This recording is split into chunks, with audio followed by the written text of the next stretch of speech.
नमस्कार साथियों, Vivekananda career point में आप सबका एक बार फिर से स्वागत है। आज हम बात करेंगे शब्द विचार पर। सबसे पहले शब्द क्या है भी इसके ऊपर बात करेंगे, इसकी परिभाषा क्या है। शब्दों के वर्णों के सार्थक समूह को शब्द कहा जाता है। वर्णों के सार्थक समूह को शब्द कहा जाता है। वर्णों के सार्थक समूह को शब्द कहा जाता है। समूह को शब्द कहा जाता है। सार्थक समूह का अर्थ क्या होता है कि जिसका कोई ना कोई अर्थ निकलता है। अर्थ निकलने का अर्थ ये है कि उसका कोई सार्थक पॉजिटिव अर्थ निकले। अगर नेगेटिव निकलेगा तो वो क्या होंगे, निरर्थक होंगे, उनका हिंदी में प्रयोग नहीं किया जाता है। अब जैसे हम राम शब्द लिखते हैं या कर्म शब्द लिख देते हैं या कोई भी, जैसे हम मनु शब्द लिख देते हैं, ये क्या हैं, शब्द हैं। इनको दो हिस्सों में बांटा जाता है भी। एक तो होते हैं सार्थक जिसका कोई ना कोई अर्थ निकलता है, जिसका हिंदी में प्रयोग किया जाता है। नंबर 2 होते हैं निरर्थक, इनका कोई भी अर्थ नहीं निकलता। तो हिंदी के अंदर सिर्फ सार्थक शब्द है, इन्हीं का प्रयोग किया जाता है। निरर्थक शब्दों का प्रयोग हिंदी के अंदर नहीं किया जाता है। ये एक ध्यान रखने वाली बात है। तो निरर्थक शब्द कौन से होते हैं, जैसे हम बात करें खच पच, ये लिख दिया मैंने, है तो ये भी शब्द लेकिन इसका कोई भी अर्थ नहीं निकल रहा, इसलिए इसको शब्द हम नहीं मानेंगे। तो सिर्फ सार्थक शब्द हैं, इन्हीं को प्रयोग में लाया जाता है। अब बात करते हैं इनके प्रकार कितने होते हैं भी। अलग अलग प्रकार होते हैं जो हम पढ़ते हैं, लेकिन हमने कभी पढ़ा नहीं है। हम तो सीधा शब्द जानते हैं और उसके बाद में कोई 2-4 हैं जिनके बारे में हम जानते हैं। अब हम इनके ऊपर बात करेंगे। नंबर 1, रचना के आधार पर। रचना के आधार पर, रचना के आधार पर शब्द। रचना के आधार पर शब्द। नाम आपने जरूर सुने होंगे भी कौन कौन से होते हैं, लेकिन ये किस आधार पे होते हैं ये शायद आपने नहीं सुना है। नंबर 1 है रूढ़ शब्द। रूढ़ शब्द, ये रूढ़ शब्द कौन से होते हैं भी, वे शब्द जिनको बहुत समय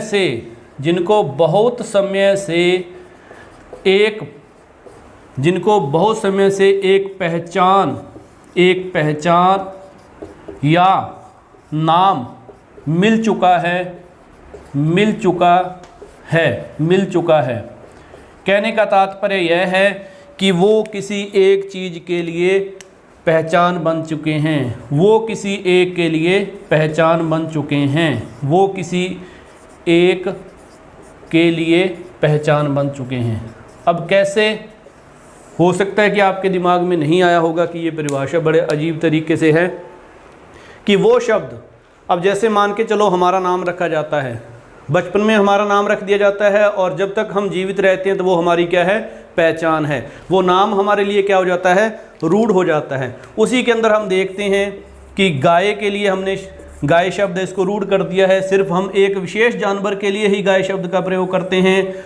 शेर के लिए ये जो शेर शब्द है ये हम एक विशेष प्रकार के जानवर के लिए प्रयोग करते हैं। उसी प्रकार से देश है, ये भी हम क्या है कि एक विशेष क्षेत्र के लिए प्रयोग में करते हैं। जिला है, ये भी हम क्या करते हैं कि एक विशेष क्षेत्र के लिए इसका प्रयोग करते हैं। तो ये शब्द क्या हो चुके हैं, रूढ़ हो चुके हैं, जिनका प्रयोग सदियों से उन्हीं चीज़ों के लिए किया जा रहा है जहाँ से इनकी शुरुआत की थी। नंबर 2 है यौगिक। यौगिक शब्द, इसी के अंतर्गत है भी यौगिक। नंबर 2 यौगिक। रचना के आधार पर ही है अभी, रचना के आधार पर पढ़ रहे हैं हम। रचना के आधार पर पढ़ रहे हैं। रचना के आधार पर, रचना के आधार पर, इसी के आधार पर नंबर 1 हमने पढ़ा था रूढ़ और नंबर 2 पढ़ेंगे हम यौगिक। यौगिक का अर्थ क्या होता है, यौगिक शब्द यानी कि जुड़े हुए। वे शब्द जो 2 शब्दों के मेल से मिलकर बने हुए हैं वो क्या कहलाते हैं, यौगिक शब्द कहलाते हैं, जो 2 शब्दों के मेल से मिलकर बने हुए हैं। जैसे हमारी संधि इसी के अंतर्गत आती है, उपसर्ग इसी के अंतर्गत आते हैं, प्रत्यय इसी के अंतर्गत आते हैं। ये शब्द क्या कहलाते हैं? यौगिक शब्द कहलाते हैं, क्योंकि ये दो शब्दों से मिलकर बने हुए हैं। अब हम बात करेंगे नंबर 3। नंबर 3 इसके अंतर्गत हम बात करते हैं भी नंबर 3 की, तो वो है योग रूढ़। योग रूढ़, योग रूढ़ शब्द। इसमें वो शब्द आते हैं जो दो शब्दों से मिलकर बने हुए हैं, लेकिन इनका अर्थ क्या होता है? तीसरा निकलता है, अलग से निकलता है। भी दो शब्दों से मिलकर बने हुए हैं, लेकिन इनका अर्थ क्या होगा? अलग होगा। लेकिन इनका अर्थ अलग होगा। हम बात करते हैं बहुव्रीहि समास की। बहुव्रीहि समास के जितने भी उदाहरण हैं वो इसके अंतर्गत आते हैं। जैसे दशानन, दशानन यानी कि 10 हैं सिर जिसके, तो ये किसके लिए रूढ़ है? रावण के लिए। तो इसमें दोनों नियम लग रहे हैं, ये यौगिक भी है और रूढ़ भी है। उसी प्रकार से हम देखते हैं त्रिनेत्र, 3 है जिसके नेत्र, ये किसके लिए है?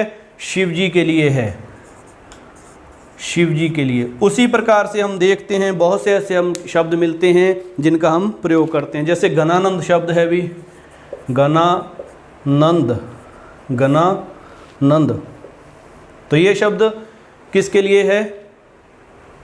श्री कृष्ण के लिए। या इसको घनश्याम कह दें हम भी, घनश्याम। घनश्याम का अर्थ ये किसके लिए रूढ़ है? श्री कृष्ण के लिए। इनको ये क्या है? योग रूढ़ी शब्द हैं। तो रचना के आधार पर 3 प्रकार के शब्द होते हैं, रूढ़, यौगिक और योग रूढ़। सीधा प्रश्न पूछा जाता है कि रचना के आधार पर कितने प्रकार के शब्द होते हैं? 3। दूसरा क्वेश्चन ये पूछा जा सकता है कि निम्न में से रचना के आधार पर कौन सा शब्द नहीं है? तो ये 3 दे दिए जाएंगे, चौथा कोई और दे दिया जाएगा। उसके बाद में नंबर 2 बात करते हैं प्रयोग के आधार पर। नंबर 2 बात करते हैं हम प्रयोग के आधार पर। प्रयोग के आधार पर 2 प्रकार के शब्द होते हैं भी, जिसको हमने अक्सर बहुत बार पढ़ा हुआ है। प्रयोग के आधार पर, नंबर 2 प्रयोग के आधार पर, प्रयोग के आधार पर। इसके आधार पर हमने 2 पढ़े हुए हैं भी, विकारी और अविकारी। नंबर 2 क्या है? अविकारी। इनका हमें पता है, हमने बहुत बार पढ़े हुए हैं। विकारी क्या होता है? यानी कि परिवर्तन। ऐसे शब्द जिनमें लिंग, वचन, पुरुष आदि के अनुसार परिवर्तन हो जाता है, वो क्या कहलाते हैं? विकारी शब्द। विकार का अर्थ क्या होता है? परिवर्तन। कि किसी वाक्य में अगर लिंग बदलेगा, वचन बदलेगा, तो वो शब्द भी बदल जाएगा। जैसे जा रहा है पुल्लिंग के लिए आता है और जा रही है वो स्त्रीलिंग के लिए आता है। तो ये शब्द क्या है? बदल जाते हैं। इसके अंतर्गत कौन कौन से आते हैं जो हम पढ़ते हैं? एक तो है भी संज्ञा है, फिर हम सर्वनाम पढ़ते हैं, उसके बाद में हम क्रिया पढ़ते हैं, और उसके बाद में हम विशेषण पढ़ते हैं। ये 4 प्रकार के शब्द इसके अंतर्गत आते हैं जो लिंग, वचन या कारक के अनुसार बदल जाते हैं। नंबर 2 इसका है अविकारी। अविकारी का अर्थ क्या होता है? अपरिवर्तन, यानी कि इनमें किसी प्रकार का परिवर्तन नहीं होता। यानी कि ये लिंग, वचन, पुरुष आदि के अनुसार, यानी कि समय के अनुसार नहीं बदलते। ये क्या कहलाते हैं? अविकारी कहलाते हैं। इसके अंतर्गत कौन से शब्द आते हैं? अव्यय। अव्यय ये शब्द क्या कहलाता है? अविकारी शब्द कहलाता है। अब बात करेंगे नंबर 3। देखो प्रयोग के आधार पर 2 प्रकार के हैं भी, विकारी और अविकारी। विकारी वो होते हैं जिनमें परिवर्तन होता है, जैसे संज्ञा है, सर्वनाम है, क्रिया है, विशेषण है। और अविकारी वो होते हैं जिनमें परिवर्तन नहीं होता। किसके अनुसार? लिंग, वचन, काल या पुरुष के अनुसार इसमें परिवर्तन नहीं होता। वो क्या है? अव्यय। अब है नंबर 3। नंबर 3 पर हम बात करेंगे उत्पत्ति के आधार पर। नंबर 3 है उत्पत्ति के आधार पर। नंबर 3 उत्पत्ति के आधार पर। उत्पत्ति कह सकते हैं, या हम इसका दूसरा नाम क्या है? उद्गम भी कह सकते हैं। उद्गम, उत्पत्ति या उद्गम के आधार पर शब्द, आधार पर शब्द। इसमें 4 प्रकार के शब्द होते हैं, ये भी हमने अक्सर पढ़े हैं भी, लेकिन ये नहीं पता था कि ये उत्पत्ति के आधार पर होते हैं। इसमें नंबर 1 हमने पढ़ा है तत्सम। तत्सम, तत्सम देखो भी, हमारे जो हिंदी है इसकी मातृभाषा कौन सी है या इसकी जननी कौन है? संस्कृत भाषा है। तो वे शब्द जो संस्कृत के हैं, वे शब्द जो संस्कृत के हैं लेकिन उसी के उसी प्रकार से हिंदी में भी प्रयोग किए जाते हैं। वे शब्द जो संस्कृत के हैं बिना उनमें परिवर्तन वैसे के वैसे वो किस में शामिल किए जाते हैं? हिंदी में शामिल किए जाते हैं। उनमें बिना परिवर्तन के हिंदी में शामिल किया गया है, वो क्या कहलाते हैं? हिंदी में शामिल किए गए हैं या प्रयोग किए जाते हैं, हिंदी में प्रयोग किए जाते हैं। तो ये क्या कहलाते हैं? तत्सम कहलाते हैं। शब्द किसके हैं? संस्कृत के। तो उनका रूप नहीं बदलता है, जैसे ही ये संस्कृत में लिखे जाते हैं उसी प्रकार से ये हिंदी में भी लिखे जाते हैं। नंबर 2, तद्भव। तद्भव यानी कि ये तो था इनका रूप परिवर्तन नहीं होता, लेकिन तद्भव में क्या होगा भी? इनका रूप बदल जाएगा। वे शब्द जो संस्कृत के तो हैं, वे शब्द जो संस्कृत के तो हैं लेकिन हिंदी में प्रयोग करते समय इनमें परिवर्तन हो जाता है, इनका रूप बदल जाता है। वे शब्द जो संस्कृत के हैं परंतु हिंदी में प्रयोग करते समय इनका रूप बदल जाता है। परंतु हिंदी में प्रयोग करते समय इनका रूप बदल जाता है। हिंदी में प्रयोग करते समय इनका रूप बदल जाता है। समय इनका रूप बदल जाता है। वो क्या कहलाते हैं? तद्भव कहलाते हैं, बदल जाता है।